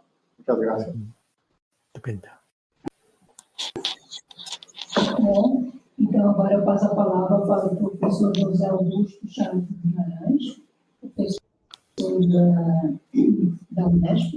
Bom dia, professor, um prazer. Bom dia. E dizer que pronto, a minha satisfação é mais que satisfação, realmente é prazer. É uma coisa, eu falo que chega uma idade que a gente começa a aceitar os convites acadêmicos a partir do coração, né? E esse é meu caso. Eu acho que aos 65 anos eu tenho esse direito de escolher aquilo que me fala ao coração. E é isso que eu estou sentindo hoje. Prazer, enorme prazer em conhecê-la, Eliana, um prazer enorme de compartilhar essa banca com o Carlos e com o Gustavo. Adilson, meu querido, você não sabe a alegria que você me dá, porque isso é um coroamento de uma carreira, e um coroamento mais do que merecido, né? O cargo de titular no Brasil, que corresponde na Espanha a professor catedrático de universidade, ele, como nós sabemos, ele é o ápice de uma carreira acadêmica que coroa, que reconhece, que ritualiza uma expertise e uma excelência acadêmica, né? E isso permite àquele que ascende à posição de professor titular desenvolver um momento de profunda reflexão, né? Eu falo que é um olhar para trás mesmo, é um flashback que a gente acaba fazendo. Fazer memorial é uma coisa, é uma oportunidade, é uma coisa quase que terapêutica, porque é uma oportunidade de nós nos conhecermos melhor.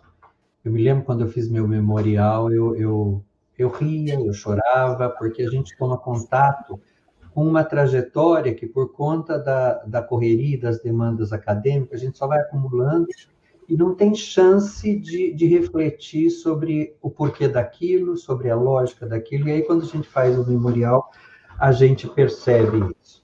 E esse é um momento em que a gente tem a possibilidade de escolher caminhos. Pode se dar ao direito de, a partir daqui, escolher caminhos específicos para a nossa carreira, caminhos que vão privilegiar uma verticalidade e um olhar crítico. O seu memorial, ele, acima de tudo, se eu tivesse que caracterizar o seu memorial em uma palavra, Adilson, eu diria que é coerência. Seu memorial é coerente. Por quê? Porque é o memorial de um pesquisador. Tá? Você é pesquisador por excelência, a sua atividade de ensino em muitas disciplinas, ela se direciona e ela subsidia a pesquisa, as suas atividades de extensão decorrem da pesquisa e a sua gestão acadêmica é uma gestão acadêmica que impactou e impacta a pesquisa. Coordenador de pós-graduação, editor de revista, parecerista de revista, ou seja, tudo na sua carreira, a impressão que dá, e isso é muito positivo, eu fico muito feliz de perceber isso, está ao redor da atividade investigativa. Eu acho que esse é o professor titular por excelência, aquele que consegue levar para a sala de aula o resultado das suas indagações e das suas descobertas na pesquisa, aquele que consegue, na gestão,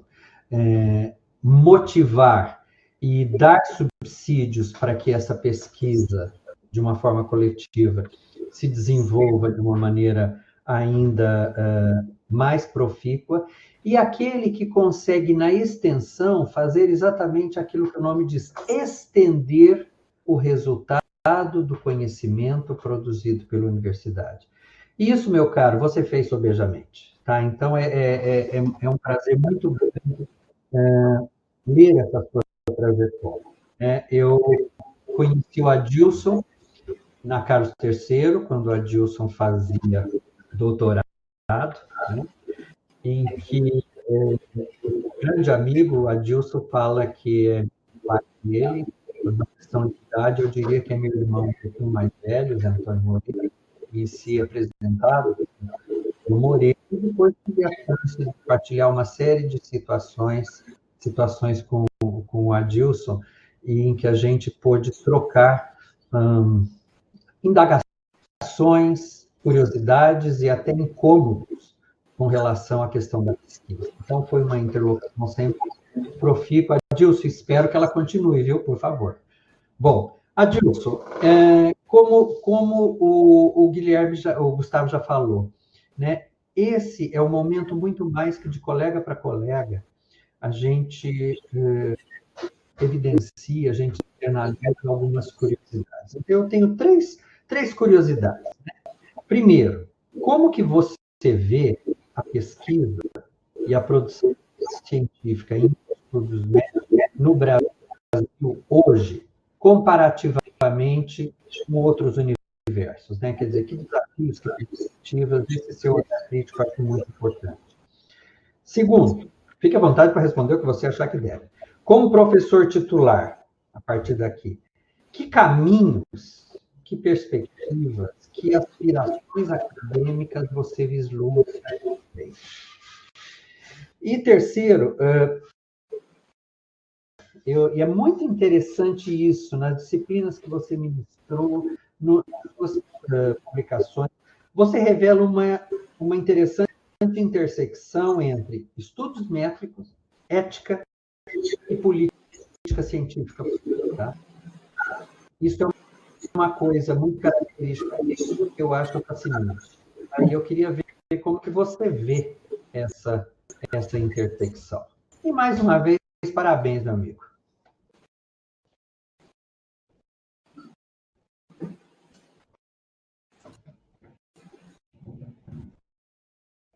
Bom, vou passar a palavra então ao professor Adilson para responder o professor. Obrigado, José Augusto. E pensar que em 2005 a gente teve o primeiro encontro na Carlos III, você já me incentivava em algumas coisas, né? E até me dizia, vai lá prestar o concurso da Unesp, né? Seria bom você estar na Unesp, nós vamos ser um programa de excelência, você vai ver isso. Para quem não sabe, a Unesp, o curso deles começa quando eu estava fazendo meu mestrado. E eu lembro que uma professora, que é hoje professora da UEL, como que é o nome dela? Ela foi aluna da primeira turma de vocês, e ela me falava muito bem do curso e tudo. Bom, hoje ela é professora da UEL, não vou lembrar. Brígida. A Brígida, professora da UEL, acho que já está aposentada, e ela fazia o mestrado comigo na PUC de Campinas e ela desistiu para fazer o mestrado de vocês. A PUC já era consagrado, já era um programa já bem desenvolvido e vocês tinham acabado de começar. Imagina, hein? Isso 2001. E hoje vocês são curso nota 7, né? Então, quando você me dizia, vá para Marília, vai trabalhar com a gente, de vez em quando eu me arrependo, tá? Porque eu sei que vocês lá são bastante sérios, é um programa de muita excelência. Não que a gente não seja, tá? Mas a parte administrativa tua dentro do curso fez com que ele ficasse hoje o que ele é, nota 7, é o único curso nota 7. Muito obrigado pelo que você falou sobre coerência, né, do meu currículo, né?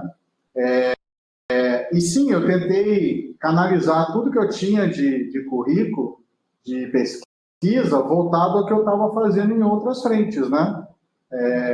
Para mim, era uma forma de facilitar esse universo. E aí eu vou para as perguntas que você fez, né? Como você vê a bibliometria em outras instituições, é isso, né?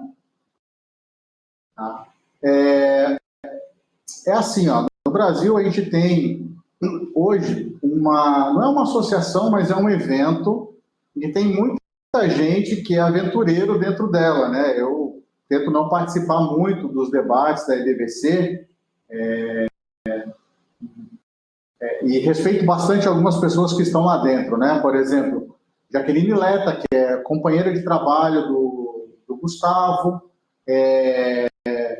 Rogério Mugnaini, que é professor da USP, fora do Brasil, o Elias Sanz Casado, mesmo ele sendo bastante fechado, é um baita pesquisador em relação à temática, né? Até mesmo o pessoal lá de Granada, que é bastante aventureiro, né? Mas são bons. E o que eu vejo é que é um caminho bastante lógico dentro da ciência da informação, primeiro porque o primeiro paradigma da ciência da informação, a primeira forma que a gente vê a ciência da informação, nasce da bibliometria e da recuperação da informação, né? São os primeiros estudos que vai dar um cerne para você começar a reunir documentos, tratar esses documentos, discutir, quantificá-los.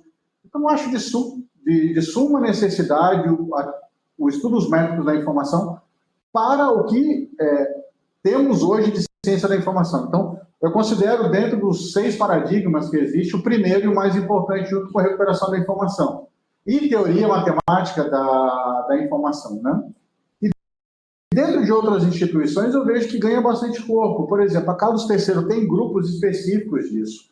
Vocês aí na Unesp têm um grupo específico com a com a Maria Cláudia e a Eli. Em Brasília tem o Maricato, no Rio de Janeiro tem a Jaqueline Leta, em São Paulo tem o Rogério, aqui tem um grupo que, de certa forma, eu formei, né? Com alguns professores que acabaram aderindo à temática, um que veio a falecer no passado, o Vinícius Kern. A gente tinha um grupo aqui que a gente fazia várias exposições do que a gente estava fazendo Brasil afora, era bastante interessante. Então, eu vejo como a parte de pesquisa da bibliometria como necessária para a ciência da informação. É um dos pilares iniciais, para mim, é um dos paradigmas. Não que os outros não tenham interferência. E o interessante da bibliometria é que ele é transversal para quase tudo, né? Eu consigo trabalhar a bibliometria com SOC, a gente já fez algum estudo sobre isso, né, Zé? Eu consigo ver a bibliometria para a parte de gestão, queira ou não, ela pode ser uma coação de gestão de uma instituição. Então, eu vejo ela bastante transversal dentro da pesquisa nas universidades e nas instituições dentro de ciência da informação. Como professor titular, quais os caminhos a seguir? Eu vou continuar dando as minhas aulas normais, vou continuar fazendo a pesquisa, vou continuar editando. Para mim, é só um estágio. A minha rotina de trabalho vai continuar a mesma. Eu pretendo que não seja alterada, né? Eu pretendo que... para vocês terem uma ideia, a professora Bahia, nossa chefe, ela me designou uma disciplina a mais esse ano. Eu acho fantástico, porque eu também vou aprender com essa disciplina, né? Eu não tenho problema nenhum com as disciplinas e que venham outras disciplinas. A única mudança que eu vou fazer, em definitivo, como titular, é me dedicar ao outro programa de pós-graduação que eu estou inserido agora, que é o design, né? Eu pretendo atuar muito mais forte lá dentro e não pretendo mais atuar na ciência da informação aqui no departamento, mas vou continuar fazendo estudos sobre ciência da informação, principalmente as inquietações que eu tenho com os estudos médicos, como que se utiliza errado, como algumas temáticas recentes dos estudos médicos são modismo, né, como superprodução. Então, eu pretendo continuar nessa mesma pegada. O vislumbre no futuro é o mesmo, né? Em relação às relações de estudos médicos, ética, política, científica, justamente pelo paradigma da ciência da informação, eu não consigo ver coisas desassociadas à bibliometria. Isso é interessante, tá? Porque eu dei uma palestra na USP, num evento do TOI, que era sobre ética, e justamente eu mencionava isso. Eu falava, olha, nem tudo é matematização da ciência. Porém, a ciência da informação ela tem que ter uma característica que a parte ética dela, a parte de política científica e de publicações dela, a parte de SOC, a parte de desenvolvimento de coleção, ela nasce da parte da matematização. A gente não tem como fugir disso, né? Justamente porque tem a recuperação de informação junto, tem a teoria de informação junto. Então, a relação ela é automática. Então, eu vejo como essa relação saudável e necessária. E acredito que é isso. E fico à disposição de mais algum comentário que você queira fazer. Comentário? Adilson, não acho perfeito e eu até acho assim muito louvável, né, com relação à segunda questão do caminhos a partir de ser titular. Eu achei muito louvável a sua humildade de dizer, bom, eu pretendo continuar, digamos, carregando o piano como sempre fiz. Concordo plenamente. Só que eu acho que quando alguém passa a titular, aos olhos do coletivo, passa a ser referência, tá? E isso nos traz uma responsabilidade. Eu acho que o principal papel do titular é ele virar alicerce para os demais, sabe? É ele empurrar os demais para cima. Eu acho que essa é uma responsabilidade que nos cabe, porque começam a nos olhar meio como referência, meio paradigma, e aí eu acho que por conta de uma série de caminhos que o fato de sermos titular nos são abertos, é importante a gente fazer uso desse caminho para promover os demais para que eles cheguem a essa mesma posição, porque isso vai significar o quê? Prestígio científico para a área, né? Mas eu estou plenamente satisfeito com suas respostas e, mais uma vez, o parabenizo, Adilson. Obrigado, José. Bom, então agora eu vou pedir para o professor Adilson se retirar, para a gente se reunir, então, a banca para fechar, então... Eu vou estar aqui fora, tá? Vou encostar a porta para vocês. Fechar.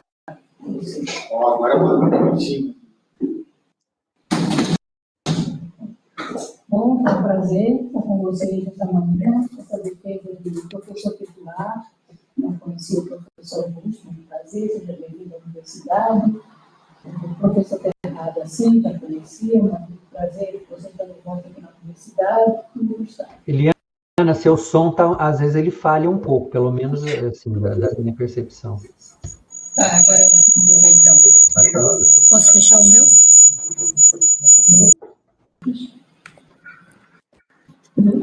Por favor.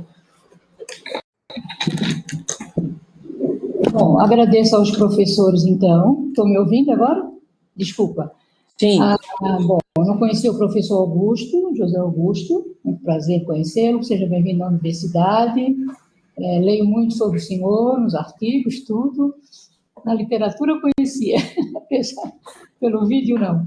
Professor Carlos Terrada, prazer em revê-lo, seja bem-vindo à universidade, foi muito gratificante conhecer você na Complutense, muito aconchegante, de vez em quando eu ia, e foi assim, um tempo muito gratificante para mim, fazendo doutorado na Carlos III, que teve a oportunidade de conhecer o senhor e outros mais. Bom, obrigado. Professor Gustavo, um prazer revê-lo, e agora, então, nós queremos ver, né, o parecer de vocês quanto à atuação do professor Adilson nessa passagem, né, de professor para titular. Como que você pretende conduzir, Eliana? Porque eu vi que nós recebemos aquela folha de parecer circunstanciado, né, para a gente colocar os percentuais e algum comentário na frente. Agora, a partir disso que nós também vamos enviar para você, a gente tem que fazer um parecer único, é isso? Sim, nós vamos fazer depois um parecer único. Vocês vão mandar a folha com as suas avaliações, né? Essa folha aqui que vocês têm aí, né? Certo. E aí a gente depois vai fazer um parecer único. Tem uma ata que precisa ser feita, né? E aí depois nós vamos fazer também a ata e vamos enviar para vocês. Na frente de cada percentual, eu fiz uma apreciação sucinta. Tá. Não sei se os colegas querem que eu compartilhe, como que os colegas... Só um instantinho. Pode ser, né? Pode ser um parecer, pode ser um parecer, pode ser um José parecer. Augusto, eu achei ótima a sua ideia. Eu também fiz, mas gostaria que você compartilhasse. Seria muito bom, a gente ia seguindo. Eu só não entendi o percentual, mas eu nem falei nada em percentual, não. Não entendi nada daquilo, mas eu já escrevi. Mas é perfeito, professor José Augusto. Agradeço. Olha, eu coloquei assim... Observa-se uma apresentação escrita e oral clara, objetiva e consistente, revelando bom poder de comunicação. O ensino de graduação evidencia-se em uma ampla gama temática, mas guardando conexão entre si. O candidato foi criador das disciplinas Arquivometria e Biblioteconomia na Federal de Santa Catarina, posteriormente condensados em estudos métricos. Sua atuação na pós-graduação revela-se profícua e consistente. As atividades de pesquisa evidenciam-se como regulares, consistentes, verticalizadas e profícuas, revelando um perfil eminentemente investigativo. No âmbito da extensão, destacam-se importantes atividades em diferentes instituições, diretamente relacionadas à sua indiscutível expertise em estudos métricos e informação. Destaque alcance ainda os vários prêmios recebidos. As atividades de gestão acadêmica revelam forte conexão com atividades de pesquisa, merecendo especial destaque sua importante atuação na editoria de periódico e na gestão de programa de pós-graduação. Perfeito. Eu vou registrar aqui que as minhas observações, né, os meus comentários, seguindo cada categoria, a de José Augusto, as minhas estão contempladas na sua, José Augusto. Totalmente contempladas. Se a gente tiver que fazer um só, né? Acho que seria interessante eu ouvir o Gustavo também. Acho que fizemos um só, né? É um só. Uhum. Sim, é um só para todos. E se todos concordarem, esse texto do professor José Augusto pode constar na ata final da banca. Uhum. Aí eu posso colocar isso numa minuta, né? Eu encaminho a todos para conferir e, de repente, colocar mais alguma coisa e tal. Todos concordam? Perfeito, eu concordo. Eu gostaria de ouvir também as considerações do Gustavo, porque seguramente ele também vai acrescentar coisas interessantes. Então, deixa eu ler aqui o que eu escrevi, mas você vai ver que está contemplado. Isso foi até, né? Eu coloquei quanto à apresentação escrita e oral. O docente fez a apresentação descrevendo seu percurso acadêmico, em que ressaltamos a sua atuação nas 3 dimensões que são os eixos principais das atividades docentes: ensino, pesquisa e extensão, que ele desenvolveu nessas 3 dimensões com maestria, né, como a gente já viu aqui. É importante também destacar a sua participação em atividades de gestão, como coordenador do programa de pós-graduação na universidade. Não coloquei as outras. Quanto às atividades de ensino, o avaliado desenvolveu também atividades de ensino com qualidade, em que se destacam ações de inovação, especialmente na proposição de novas disciplinas, mais adequadas às necessidades profissionais atuais dos alunos. Atua também na capacitação de recursos humanos de alta qualidade, tendo um número expressivo de orientação de alunos de mestrado e doutorado. É docente na graduação e na pós-graduação. As atividades de pesquisa. O professor Adilson demonstra habilidade e qualidade científica no desenvolvimento de pesquisas, o que é comprovado através de suas atividades como bolsista de produtividade do CNPq, pesquisa de pós-doutorado, inclusive no exterior, e artigos científicos, a quantidade de artigos científicos e também os artigos premiados, né? Teve vários artigos científicos premiados. Na atividade de extensão, o docente desenvolve atividades de extensão cumprindo um papel social importante na universidade, qual seja levar o conhecimento produzido na academia para a sociedade através de ações de extensão. Atividades de administração. O professor desenvolveu atividades de gestão através da coordenação do programa de pós-graduação e também as coordenações de pesquisa de extensão, que ele foi coordenador do projeto, e também a editoria de periódicos científicos internacionais e nacional, o qual destaca a revista Encontros Bíblicos, atualmente um dos mais destacados canais de comunicação científica na área da ciência da informação no Brasil. Aí, o que eu falei, eu escrevi também. Acredito que essa posição de destaque tenha se iniciado com a gestão do avaliado à frente do periódico. As atividades de editoria se caracterizam pela transversalidade, mas a gestão se destaca pela necessidade de administrar os fluxos informacionais, o capital humano envolvido e também os recursos financeiros necessários para a manutenção do periódico. Então, esse foi os meus comentários, não é, em relação a cada uma das categorias que a gente tinha que escrever. Ok, então. Bom, eu estou digitando aqui no chat, se vocês depois quiserem puxar, eu não sei se é mais fácil para vocês. Agora o Gustavo, ele fez apreciações qualitativas muito interessantes, inclusive pontuando exemplos. Eu acho que isso precisa ser agregado ao nosso parecer. Sí,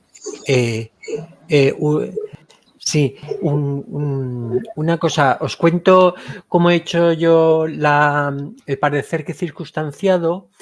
Yo en cada uno del apartado he dado un percentual, porque claro, entiendo, por ejemplo, la presentación escrita y oral puede ser hasta un 10%. Yo, por ejemplo, he dado un 5% y lo he trasladado a puntos, 0,5 puntos sobre 10. Y aparte he hecho unas valoraciones cualitativas. O sea, pues por ejemplo, la presentación escrita oral, o currículo muy claro, ben referenciado con links para os anexos. O currículo narrativo refleja su carrera académica. Actividades de ensino, puede ser AT45. El percentual que yo le he dado es 30%, que los puntos son 3 puntos. No sé si lo he hecho bien. Sim. Sí, vale. Vale, perfecto. ¿Quieren que lea todos los capítulos o no hace falta? Solamente en el documento. Tá. Então, sugiro aqui que... Sim. Então, tá.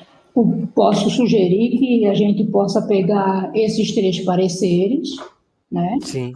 A gente vai reunir esses 3 pareceres e a gente vai pautar realmente para cada professor, do professor José Augusto, do professor Terrada, do Gustavo, e vamos colocar toda a pontuação e vamos fechar e vamos mandar para vocês, para ver que vocês se aceitam ou não. A gente aceita a sugestão também, vocês podem se manifestar, né? E aí a gente fecha a ata. Pode ser assim? Pode Claro. ser. Pode ser assim? Eliana, então, peço desculpas que como eu digitei muito rápido, então você vai encontrar milhões de erros de digitação. Não tem problema, mas a gente pega a essência toda, professor, não tem problema. Claro. Aí a gente manda para vocês me mandam para a gente, então, os pareceres de vocês, tudo direitinho, e aí a gente depois, então, remete para vocês, para depois, então, a gente fecha isso direitinho. Pode ser assim? Pode ser encaminhado por e-mail? Pode ser encaminhado. Perfeito. Eu vou enviar por e-mail. Eu estava querendo muito isso, porque eu estou impossibilitado de mexer muito. O celular não é nem o meu. Vai ser tudo por e-mail, tá, Gustavo? Tá bom assim? Perfeito. Então tá. Bom, Entonces, nosotros, nuestro parecer, se lo mandamos a usted, Eliana, ¿no? El parecer firmado lo enviamos a usted, Eliana, ¿no? Vou colocar aqui no bate-papo o nome do e-mail, ok? Vale. O contato, né? Sim, @contato. Bueno, lo tenemos de antes del mensaje. .br, é isso, né? Isso. Ó, já está aí o contato, tá? Ok? Todo mundo recebeu? E aqui. É sim, @contato.ufc.br. Ok. Ok? Então tá. Bom, mediante isso, considero o professor aprovado? Claro. Aprovados. Aprovado? Ok, então Sim. eu vou então chamar o professor. Eliane, só um minuto. Você pode me enviar este e-mail por e-mail, pelo e-mail que o Tiago me enviou, por favor? Esse é o e-mail que o Tiago enviou? Ótimo. Sim. Não, eu posso encaminhar para vocês. Tá, ó. Tá ótimo, perfeito. O Obrigada. Tiago também vai mandar, ele é o secretário, ele também vai mandar o e-mail dele, tá bom? Perfeito, obrigada. Vocês podem mandar para ele, tá? Sem problema nenhum. A gente já vai botar aqui. Tiago, qual é o teu? É Tiago, né? É Thiago.s, sem H. Tá. @ufsc.br.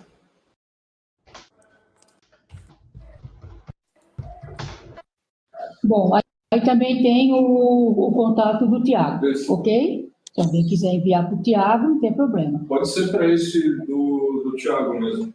Tá? Pode enviar tudo para o Tiago, tá? Não tem problema, ok? Então, vamos chamar o professor Adilson, então.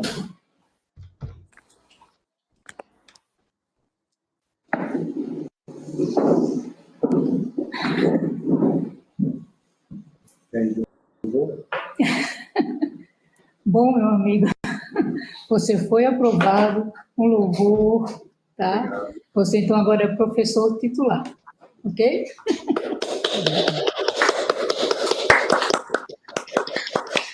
Muito obrigado a todos pelo tempo. Quer falar aqui? A câmera está fechada. Também. Quer falar aqui? Não. Só queria agradecer o tempo de cada um de vocês. Eu sei que são pessoas bastante ocupadas e tiraram tempo para avaliar essa trajetória de uma pessoa que tem profunda admiração por todos que fizeram parte dessa banca. E dizer que, para o que vocês precisarem, é só me contactar por WhatsApp, que farei com todo o gosto possível as solicitações de vocês, tá? Aulas, disciplinas, publicação, eu estou sujeito a possibilidades no futuro. Tá bom? Muito obrigado e desculpa por qualquer informalidade dentro do processo. Tá? Bom, agradeço também a Universidade Federal de Santa Catarina, o Departamento de Ciência da Informação, também fica disponível a vocês, tá? Estamos aqui abertos para fazer o que vocês queiram, né? Participar de eventos, compartilhar eventos, quiser escrever, também dar algumas aulas aqui, estamos abertos, tá bom? Agradeço de coração. Só uma coisa, eu queria agradecer a minha esposa, né, que não está aqui hoje. Ela está cuidando do pai dela, que está com câncer de próstata, acabou de fazer a cirurgia semana passada. Adilson, você não vai mandar um abraço? Ele está se recuperando bem. Você gosta tanto. E ela não pôde estar aqui, mas é só isso. Se ela depois ver a gravação e ver que eu não fiz nenhuma menção a ela, eu estou perdido, eu vou perder pontos em casa. Então tá, eu agradeço a todos já pela gentileza de passar essa manhã tão agradável com o professor Adilson e a banca. E muito obrigada por tudo. Quer mais alguma coisa? Então tá, então tenham uma boa tarde a todos. Tudo de bom para vocês, um feliz ano novo, 2025, saúde para todos. Muito obrigada. Tchau, tchau, muito obrigado. Tchau, muito obrigada. Boa tarde. Obrigada. Obrigada. Um abraço a todos. Igualmente.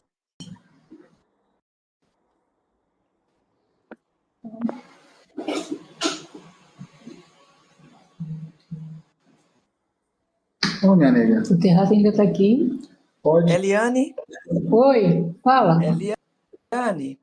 Oi. Eu vou pedir pelo Zap para Adilson me mandar seu e-mail, porque eu não consegui acessar o chat aqui. Eu estou com outro celular, fiquei assim morrendo de medo de acontecer qualquer coisa, eu ficar de fora e dar um problema na banca. Então, Mas o Adilson já vai mandar. O Adilson já vai não foi mandar. nada, para não parecer que eu não...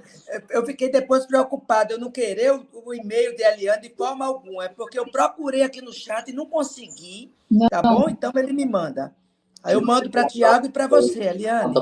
Um grande abraço, Eliane, parabéns pela condução da banca, foi excelente. E uma boa tarde para todos. Um grande abraço. Tá, para ti também, Gustavo. Tudo de bom.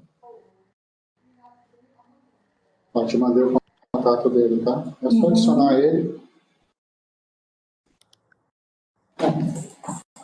Tem que finalizar. Obrigado. Tá, eu vou mandar o contato dele. Tá.